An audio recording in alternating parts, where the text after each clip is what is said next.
Hello, everyone, and welcome to today's session. We are so happy to have you with us. My name is Jared Fitzpatrick, and I am on the Canaries team focused on user engagement and outreach. I'll be your moderator today, and I'm joined by my colleague from Canaries, Stacy Guillen, our Director of Business Development. So before we get started, just a few housekeeping items.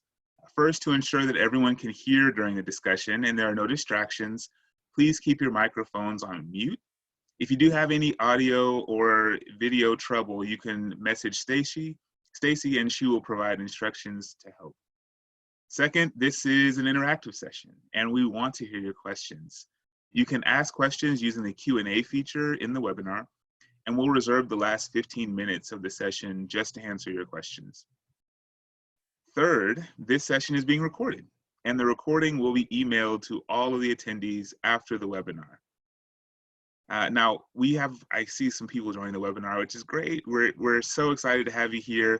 While we're waiting on more people to join, please feel free to share your LinkedIn profile in the chat so you can continue to network and connect with others. Okay, looks like we're having just a few more people sign in. All right, for those of you who are just joining, welcome again. Again, my name is Jared Fitzpatrick. I am the Vice President of User Engagement at Canaries, and really what Canaries is an online platform where people from diverse backgrounds can anonymously provide feedback to their employers on issues related to their lived experiences in the workplace. We at Canaries then use that feedback to help companies make data-driven decisions about their D&I initiatives, and we also highlight the companies that are committed to making workplaces more inclusive. So our website is canaries.com, and on our website you can access resources pages with different curated articles, videos, just like this webinar, that are really relevant to companies at each stage of the diversity and inclusion journey. Now, as part of our ongoing commitment to support inclusion, we have created this multi-part webinar series that focuses on helping D&I leaders to advance diversity and inclusion during the COVID-19 pandemic. Last week, we heard from Dr. Darren Kelly, who is the Deputy to the Vice President for Diversity and Community Engagement at the University of Texas at Austin. And he talked with us about how D&I leaders in higher education and academia are responding to COVID-19, primarily focused on access and equity.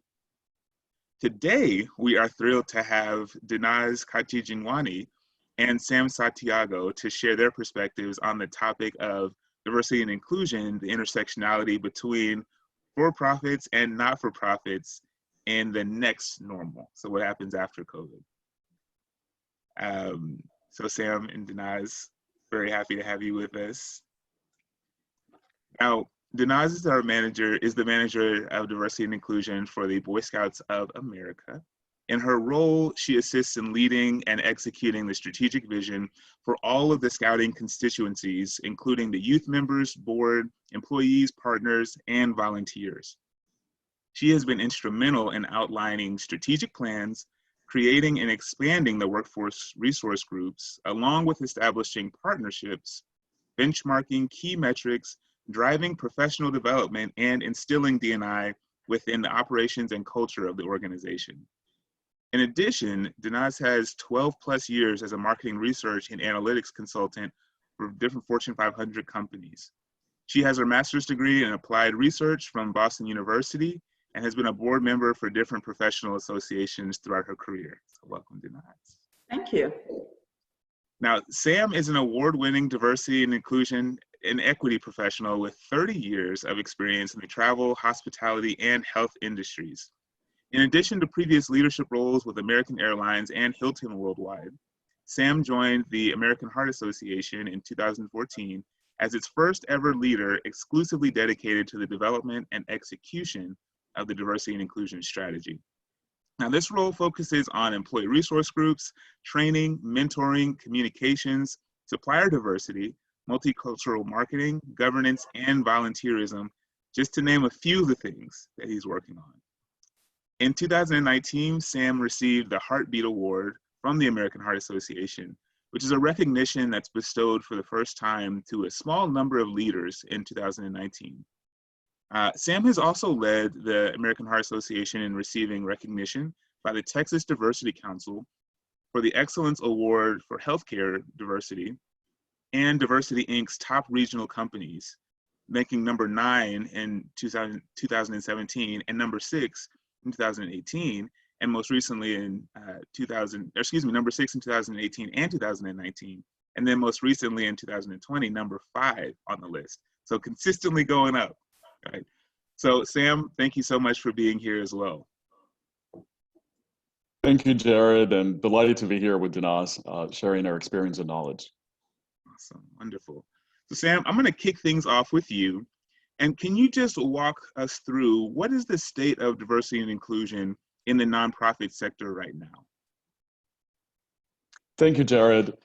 Before I go into that very briefly, thank you for inviting specifically the American Heart Association to participate in today's conversation. This is an organization that's been around for nearly 100 years, dedicated to research, programming, and funding of cardiovascular disease and stroke. One thing that a lot of people may not even clearly understand is that the diversity journey for the American Heart Association is one that has been going on for several decades. First of all, identifying gender disparities. When we thought about heart disease decades ago, there was a very specific persona associated with it. Yet we didn't even know that it was the #1 killer of women. So very proud to have an opportunity to work with this organization that has been leading the way in understanding health disparities, not only from a gender perspective decades ago, but from many different perspectives today. And I have the privilege of participating in that process. If you think for a moment about the challenges that exist today in the for-profit sector associated with diversity, equity, and inclusion. And these are organizations that in general, particularly over the last decade, have enjoyed a financial stability unlike this country had known for previous decades. It's very interesting to see that even these organizations that have seemingly, or in some cases unfortunately, due to recent events, had the resources at their disposal. Can you imagine the reality of the nonprofit sector, right? So even those best in class, even those who have been leading in best practices have been really struggling, over the decades to try to make sure there's been a lot of progress made. But if you take that framework and then you flip it all together and take a look at what's going on in the sector where it's mainly made up of associations and chambers and health organizations and social justice organizations that are highly depending on fundraising efforts, and we'll get to that later in our conversation today, then you can imagine how difficult it is to put together resources to address this issue.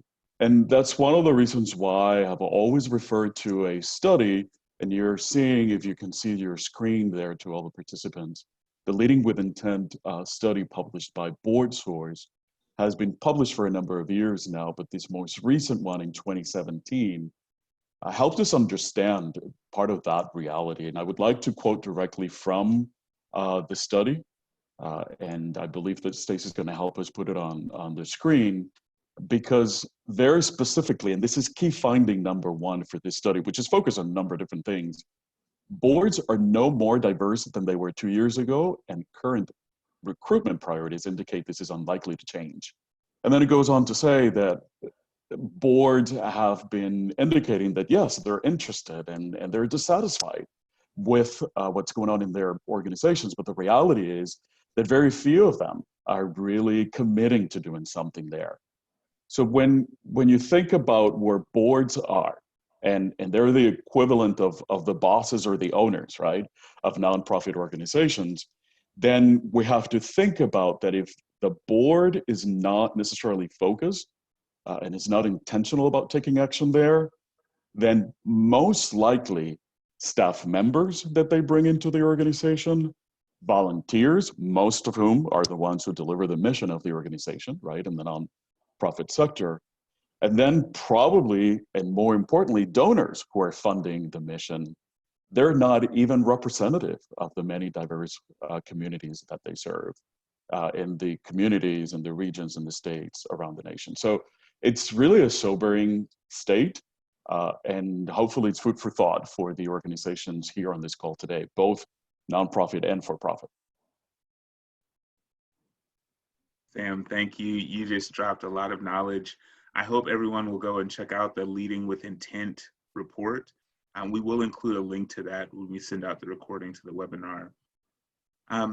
So Dinaz, I'm gonna switch over to you, and thinking about the landscape that Sam just painted for us, you know, we recognize that things are changing because we're going through a global pandemic, right? So how can nonprofits be creative about how they continue to offer those core services, but still keep diversity, equity, and inclusion a focus? Absolutely. And I think that's a very quintessential question and topic that everybody is trying to kind of focus as we move forward with this. In terms of how do you continue with the core offerings that your entity needs to offer, I think the very logical approach is to transform whatever you can from a physical environment into a virtual environment. I mean, for us, we are an organization that is primarily an outdoor organization. 90% of our programmatic activities are focused on offering different values that we instill into the youth of the nation by giving them exposure to outdoors. The very first thing that we had to do is make sure that all our business as usuals could easily be transformed into a virtual setting. So we could kind of come over the lag, you know, that might inhibit people's engagement into it. While there is no great time to go through a pandemic, we pretty much were caught into a Q1, Q2 timeframe, and leading on to Q3 maybe, where most of the action primarily happens for our organization. It's a peak time where most of the camps happen in. It's the perfect time for spring, in the spring season, to host different activities outside. So while we were overcoming all of that to kind of transitioning into a virtual environment, we did look at this as an opportunity to kind of offer something that we had never done before. A week or two back, our organization hosted a national campaign. And that was a great opportunity for people, regardless of their affiliation with Scouting or not, could participate in this virtual campaign setting. And we had maximum reach, engagement, and actually we're able to get through our prospects who might be considering Scouting in the future. So it's all about creatively harnessing what you can do in this given point in time. And of course, while I see all of this, I do acknowledge that, you know, nonprofits, while we are bucketing them into one category, might have different offerings. But to summarize, I think, you know, there are quick things that you could do is transition into a virtual environment and make sure that, you know, the avenues that you had not explored before are something you're utilizing to the fullest to kind of packaging your offering into a different setting. I love that. I love that. Very good advice, getting creative, thinking about the virtual environment as a go-to to transition and pivot. I love the idea of a camp in. I had not heard that. That's really cool. Yes, we received some millions photographs. We were literally breaking the internet with the kind of impact that we were making in all the good way. And it was just so fun. And it was great to see that while everything is still doom and gloom, the spirit of what really connects people through the mission of nonprofits still holds through, regardless of the circumstances. Thank you. All right, so Sam, I'm going to go back to you. Diversity, equity, and inclusion, even before the pandemic, was sometimes seen as a nice to have. And now, when there's really tough decisions to be made around budget and time and resource allocation, some people are putting it on the back burner. So can you talk to us about why it's imperative that diversity, equity, and inclusion be part of the playbook for nonprofits who are planning to return after the pandemic, and why people should be at the center of that discussion? Jared, it is terribly concerning that organizations, both for-profit and nonprofit, are considering the possibility of limiting their resources, in some cases maybe even eliminating resources altogether. And for those of you on the call today and your clients and many partners in the communities, I really would like to invite you to think about this for a moment. And I like particularly the second part of your question, right? Why people should be at the center of the work that we do. And this is not about just representation or the numbers or reporting and complying with federal regulations or state regulations. It's not just about marketing and branding.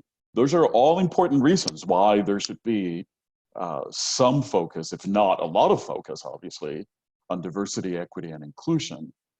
But specifically for nonprofit organization, it's very important to consider that number one, this is an incredibly large sector, right? So I mentioned briefly a list and I'll continue down that list. So once again, we have associations, we have churches, we have chambers of commerce, we have social justice organizations, we have health organizations. There are a number of organizations that fall under that nonprofit umbrella. So we know that they're all different, but they all represent people in communities with very specific interest, wants, and needs. So to the degree that they're fulfilling whatever mission that they're fulfilling, they're doing it because there is a very particular group within the communities where they're operating that either want, most likely need, the work that this organization is bringing people together to achieve. So if you're not paying attention to the importance of diversity within an organization, if you're not an inclusive organization, then you will be missing out on the opportunity to successfully deliver your mission through the lens of health equity. And this lens of health equity is really no complex concept.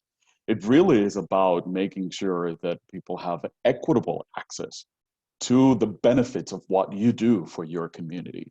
So whatever that may be, in our particular case, it's health. There are other organizations on the call today that are focused on a number of different things. But I'd like to invite all of you to think about this for a moment. If you're not an organization that values diversity, probably your staff is not focused on that, is not representative of the many diverse communities and diverse populations or demographics, right? Where you're trying to make an impact. If you're not focused on diversity, if you're not an inclusive organization, then you probably don't have volunteers that can identify with the needs and wants of those communities, right? So you have huge gaps in terms of gender issues and sexual orientation issues and race and age and educational background and socioeconomic issues and many, many others, right? But in the case of nonprofit organizations, and I think that the name of the sector itself, right, speaks to the importance of this, you will be missing out on the opportunity to bring in revenue to raise funds that are needed to deliver the mission of the organization. And one of the things that we utilize at the American Heart Association as a tool is a study, and I know Stacy will bring that up onto the screen here in just a second. So there's a study by a number of different organizations that come together to deliver this Giving USA review. And the most recent Giving USA report indicated that in 2018, so this is a report that came out in 2019, this year obviously there will be one for 2019. So in 2018, giving by foundations, these are private foundations or family foundations, was at about 18% of the $427 billion that were given to nonprofit organizations. Given by bequest, or in other words, giving after you pass, people that are preparing their wills and they want to make a donation to an organization, they can do that as well as part of their legacy. Giving by corporations is only 5%. I think that is very telling of the reality of what's going on. I know that we have both for-profit and nonprofit organizations on the call today, but a whopping 68% of giving is done by individuals. And if you're ignoring your audience, if you're ignoring your communities, if you're not in any way, even at minimum, being representative and beyond being representative, really being equitable and inclusive, then you might be missing out on a donation. You literally might be missing out on a donation. Because if you're making assumptions that only a certain segment of the population has money and the access and the resources to give, and you're making the assumption that, well, there's no need to go to fill in the blank, whatever the community might be, right? You don't have to go to the African-American community. Don't go to the Hispanic community. There's no money there. They don't have anything to give. Then that is absolutely wrong. It's wrong ethically and morally, but it's also from the perspective of you might be missing out on the opportunity to bring in revenue to the organization, bring in donations, if you have that perspective. So it is critical to have resources within the organization that are paying attention to these important issues of diversity, equity, and inclusion, because it might mean, among other things, the financial feasibility of the work that you do and delivering your mission successfully. Man, I think it really brings it home when you start talking about the numbers, Sam. And so I hope everybody can see this infographic. But if you look at the really small print, when Sam's talking about 68%, that's 292 billion with a B dollars that we're talking about. And that's potentially what you're missing out on if you're not thinking about diversity when you're reaching out to your donors, your individual volunteers. So that's huge. That's a really big number. Okay, so Dinaz, I'm going to come back to you and just ask, in this next normal, so as nonprofits are thinking about, okay, I understand that there's a lot of money on the table that's potentially at risk or that we can capitalize on, how do we change our fundraising strategy to make sure that we are thinking about diversity, equity, and inclusion going forward? So what are some things that nonprofit organizations should be thinking about to help their fundraising strategy? So there are two aspects to it, right? And thank you so much, Sam, for sharing those stats, because it really sets the tone for, thinking about how do we get away or shun the stereotypical approach that we have towards fundraising, right? Because as Sam rightly pointed out, we have a certain dimension and strategy that we kind of retool and reutilize, but do not look out of the box in terms of what that prospects channel might end up looking like. So when we talk about fundraising in general, right, I mean, there are different channels and there are different methodologies through which, each of the nonprofits are successful to kind of reach out to their donor and raise funds for them. Some of them could be by selling merchandising, it could be that aspect of it, or it could be the donor outreach. And it runs a spectrum depending upon, what nonprofits you're talking about. But I think, it really calls in for a macro and a micro strategy. A macro strategy would really entail that, how do you make sure that you are having open and candid conversations with your donors to make sure you're painting the right picture about what your current state of the organization is. B, making sure that regardless of the circumstances, you are demonstrating how the organization is still continuing to add value and is holding true to their mission. And three, what is really key is that you are paying attention as an organization, not only to the donors, which is the end game of it, but to your volunteers, to your employees, to your each and every staff member, who are the pillars, of your program, who are the ones who are actually the people on the field delivering the mission day in and day out. So I think, while we look at the end game in terms of how we are successful towards fundraising, it actually backtracks into all the elements which you really need to conscientiously and very intentionally focus on to make sure that you are successful with your end game. I think last 3 points that I would like to still maintain is that this is an opportunity to work on the stewardship, because as long as you use open communication, you are checking in with your donors, you are talking about, what the current state entails and how they can be beneficial. I'm sure that opens a lot of doors for how things could look moving forward.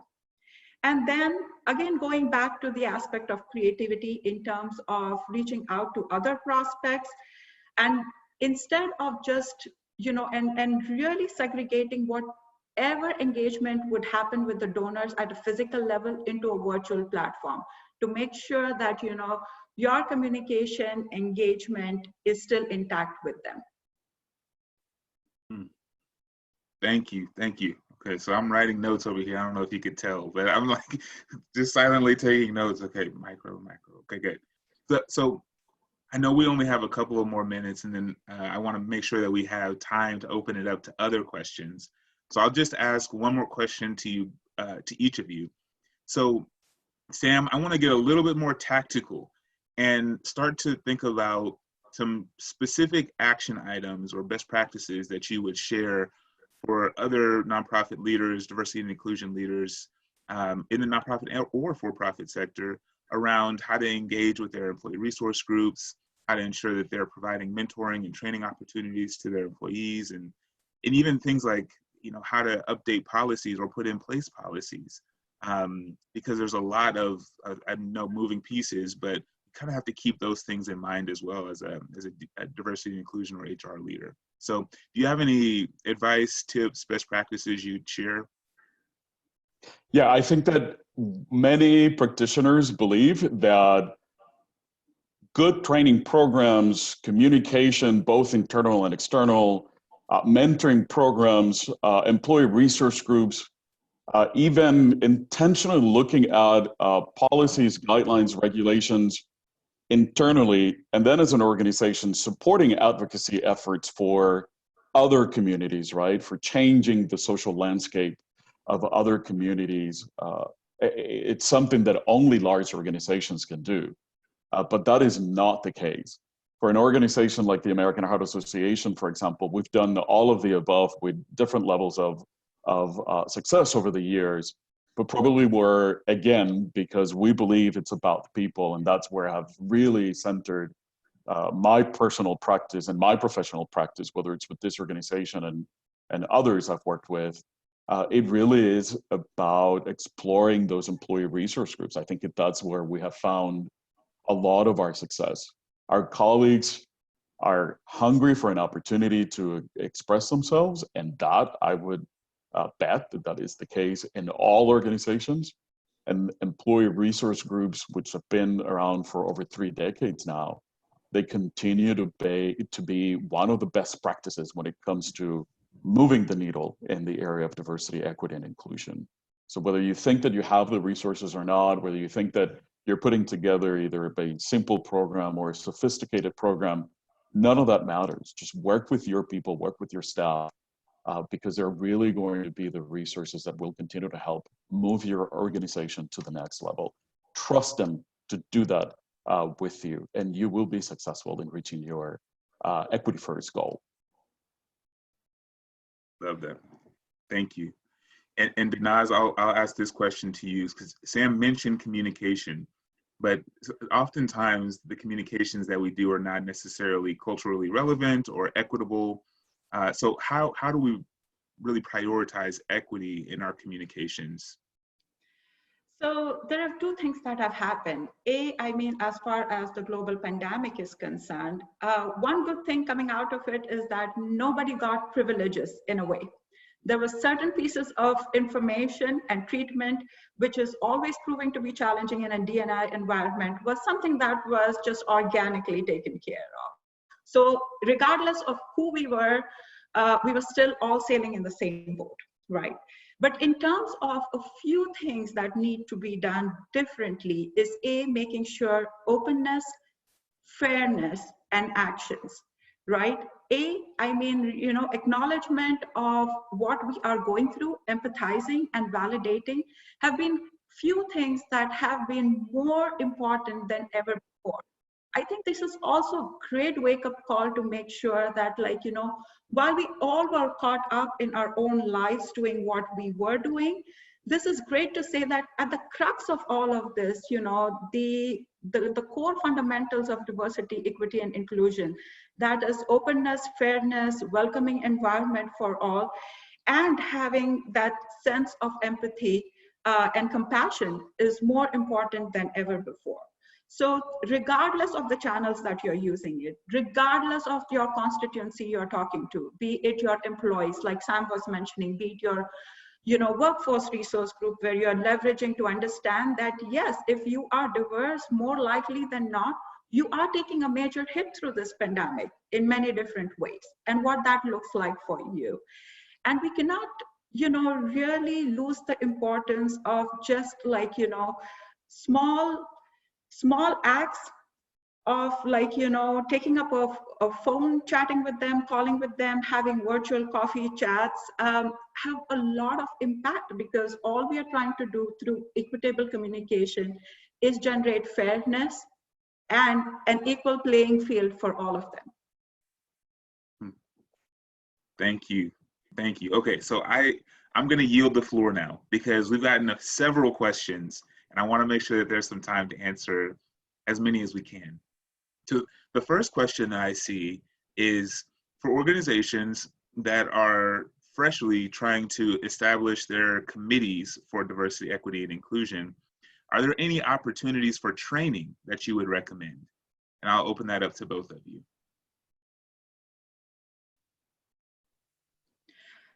I'll take that. I mean, industry-wide, there are lots of trainings that focus on unconscious bias, because that happens to be the biggest challenge, you know, as far as diversity, equity, and inclusion is concerned. There are many organizations who offer that, and I would encourage you all to look into it, because that really sets in the tone for what you could be doing to change the human behavior that has a paramount impact in terms of what you set to do. And I would only add to that very on-point comment by Dinaz, that again, you have a unique opportunity if you've been paying attention to diversity and you're really providing your staff with an opportunity to channel their voices, to really rely on them and for them to help you lead some of those conversations. So there's formal training and there are tons of different products out there, but are you leaning on your own teams to make sure that those conversations are authentic and they come from a place that is so connected to the organization and the mission of the organization? And we have shifted that entirely at the American Heart Association. And over the last possibly 2 to 3 years, our employee resource groups have been the ones that have been leading, hosting, and authoring the vast majority, if not all, of the content that goes out for the different history and heritage months.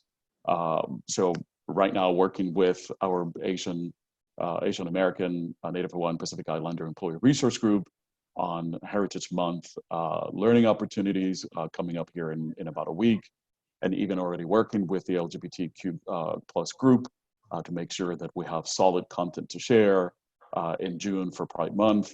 And like that, we continue to do that month after month. So I can bring in all the training I want, but the reality is that to us, it's also really made a lot more sense when we've had an opportunity to collaborate with our team members. I love that. I would only add to that, you know, training without the right culture really has no meaning to it. So, you know, just training employees without, you know, making sure that they have the environment in which they can practice and be successful holds no ground. So I would rather really advise that, you know, equal attention be paid to both of those aspects. And I'll add just one quick plug in. So I, whenever I'm looking for training or, you know, best practices, I go to diversity best practices. And I also love going to CEO Action, because there's some really good examples of what others are doing there. So, but I 100% agree that you have to tailor the training to your specific culture and needs. That's really good. All right, so I'm going to move on to our next question here. What suggestions do you have for the rank and file to encourage our organizational leaders to prioritize diversity, equity, and inclusion? It's a tough one. So I apply the same concept that fundraisers apply to doing their day-to-day job. You will not know whether people or foundations or whatever that may be are willing to give unless you ask. And sometimes we are our own worst enemies because we think that, oh, I'm not at the level that I need to be to make this ask. I'm not connected well enough within the organization. I don't have the network. In our heads, before we even ask, we're already making up excuses why we ourselves individually, whoever we may be within that organization, whoever you are in that organization, are not the change agent. And you are. That's really, in many cases, what it takes. So I would say, please get over your own fears. Work with a mentor, work with a colleague, find some sort of sounding board. I think that sometimes we think that we need somebody with power, authority, and influence to change status quo. But the reality is that sometimes it takes just one person who's willing to ask, is willing to lead the change, at whatever level they may be in the organization. Yeah. And I'll only add to that saying that, nothing works better than success does. So if you demonstrate, what your outcomes and the impact on bottom line is, it will get attention. I mean, there are two aspects for it. Yes, A, to morally do things right for the right reason, but B, I mean, surely from a business perspective, what really ends up working is that keeping those metrics at the forefront and demonstrating the impact of what D&I could ultimately produce would really get in the buy-in from the leadership. Love it. So be the change you want to see. Love it. Love it. All right. So I'm going to move on to our next question, and we have a few in queue, so I'm getting to them as quickly as I can. What metrics are you looking at? How do you measure success for your diversity, equity, and inclusion initiatives?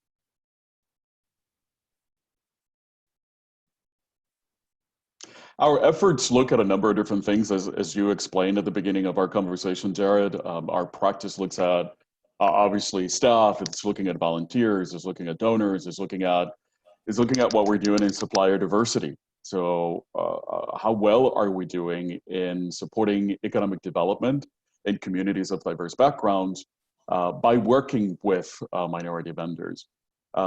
The best thing that we could have done as an organization was to, number one, go down the path of agreeing on what metrics we should look at, and I'll share those in just a moment, but actually putting together a dashboard to keep an eye on it, right?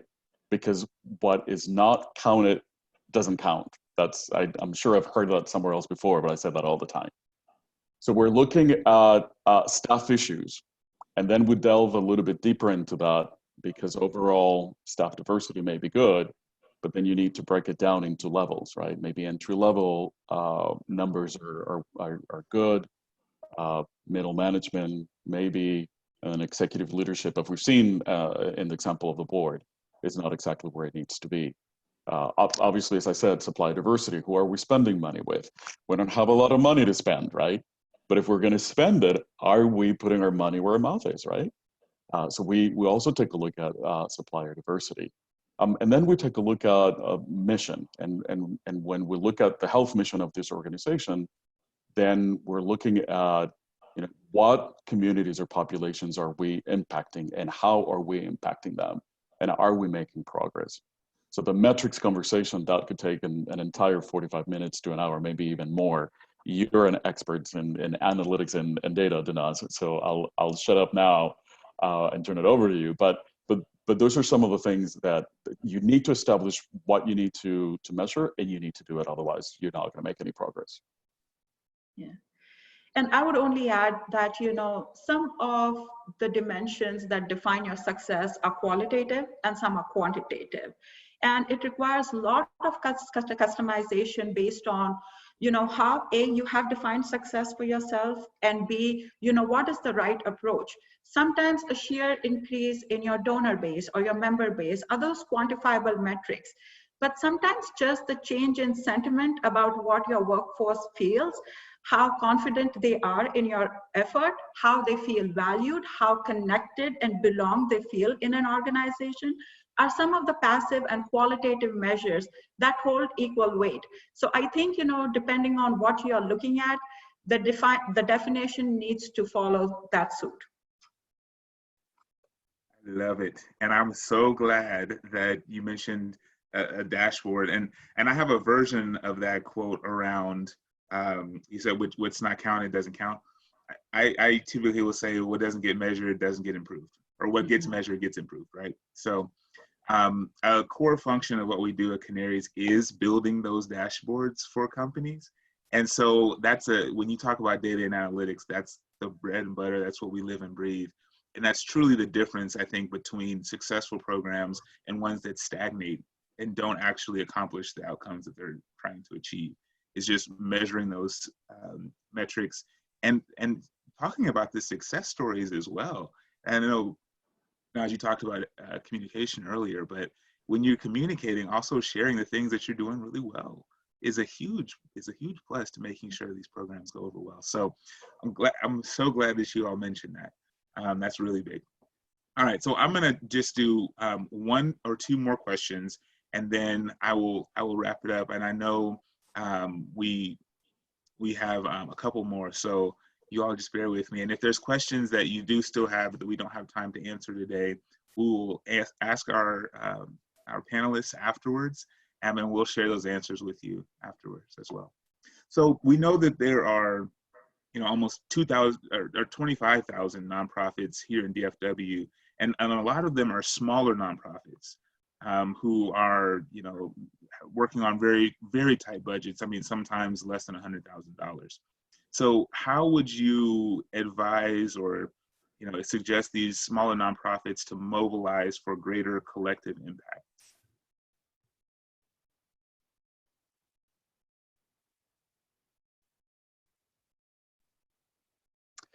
For us, it boils down to the board.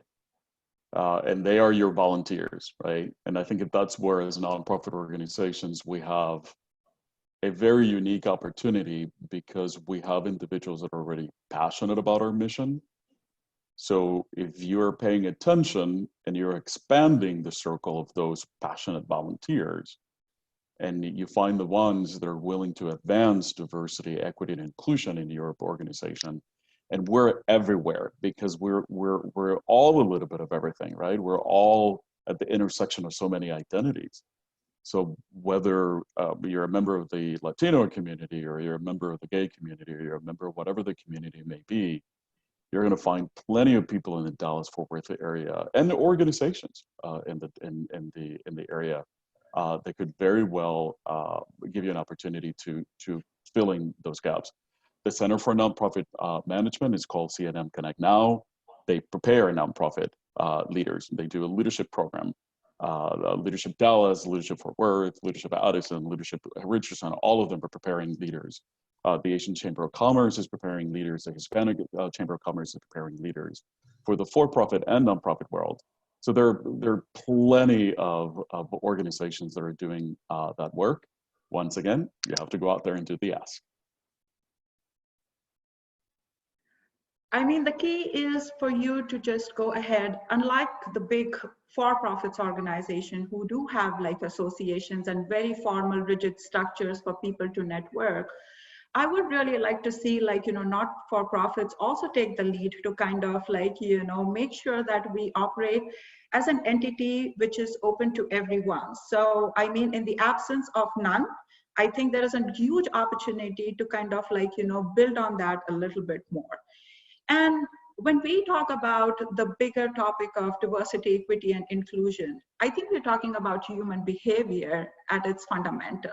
So there is no stopping or blocking or segregation of any sorts. I think we are all in this together, and it only makes sense for us to kind of blur the lines, which cause the so-called divide and make sure we operate as one group to make a fundamental change, and regardless of whatever that medium be. Donna, I love what you just said there about blurring the line and really recognizing that all of us have to work together to make this collective impact.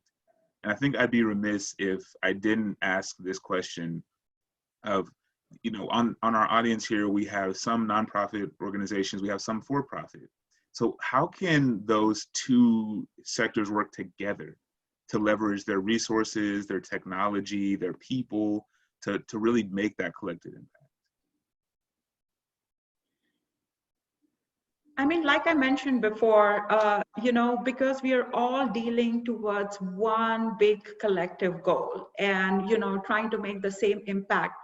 Sometimes, we all feel that, the challenges that we have are unique to our vertical, are unique to our space. But, as I have begun talking to more people, we realize that this is not a vertical or an industry specific problem.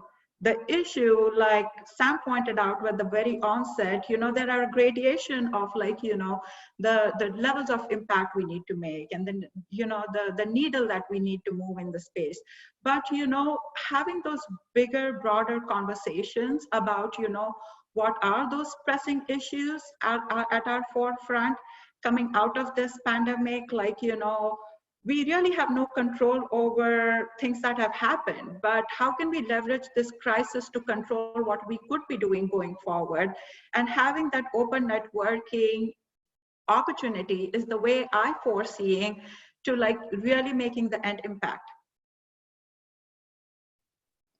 I would say that if you're a for-profit organization, please take a look at your cost marketing partners, your foundation beneficiaries. Whoever is in your circle that is a nonprofit organization will never say no to whatever you may have to offer in the area of best practices for diversity, inclusion, and equity. So reach out. Maybe they don't feel that they can. Maybe they feel that they're already asking for too much and they don't want to ask for more. Then if you're a for-profit organization, reach out to others within your organization and make an effort. And of course, nothing better than dedicating funding to some of these programming.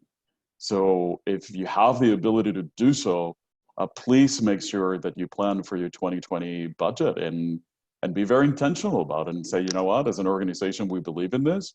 Let's put some of what we believe in and the money that is needed to make it happen into the organizations that are doing it well so they can continue to do it even better. And then other organizations that probably are not doing it as well, that really at the end of the day, all they need is a little bit of additional resource, some toolkits, some training, some opportunities for networking, mentoring, maybe invite them to employee resource group activities, whatever that may be. Trust me, I think that we will always say yes to any of that. Love it.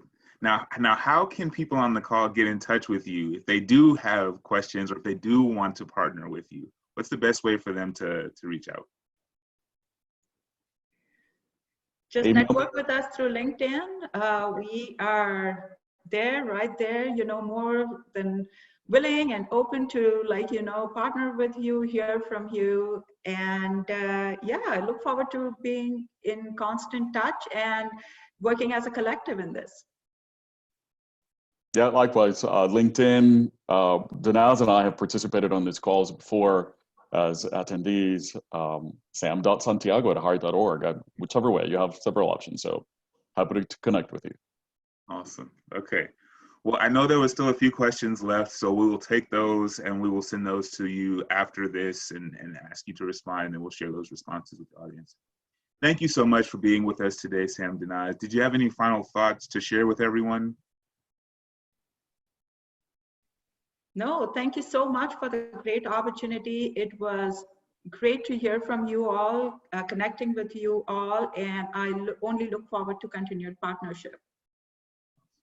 Thank you for the invitation at the American Heart Association. We're honored to work with staff, volunteers, donors, and millions of other supporters in making sure that we create a world of longer, healthier lives. So we hope that you join us. All right. Well, thank you, Sam, Dinaz. Thank you to all of our attendees for sharing your time with us today, especially those that asked really thoughtful questions. I really do appreciate you. And our next webinar will be on Tuesday, May the 26th, and it's a two-part series. So the second part will be on Thursday, May the 28th. Now, this will be an interactive learning lab experience to discuss how Coca-Cola became an equitable, best-in-class, diverse, inclusive, fair, and equitable workplace while managing their risk. So we are very excited about that webinar. In the meantime, you can follow us on Facebook, Twitter, Instagram, and LinkedIn for news about different D&I trends and updates on future webinars. You can also see today's recordings and other articles and references available on our website, resources.canaries.com. All right, I hope everyone stays safe and healthy. Have an amazing day. Thank you for joining.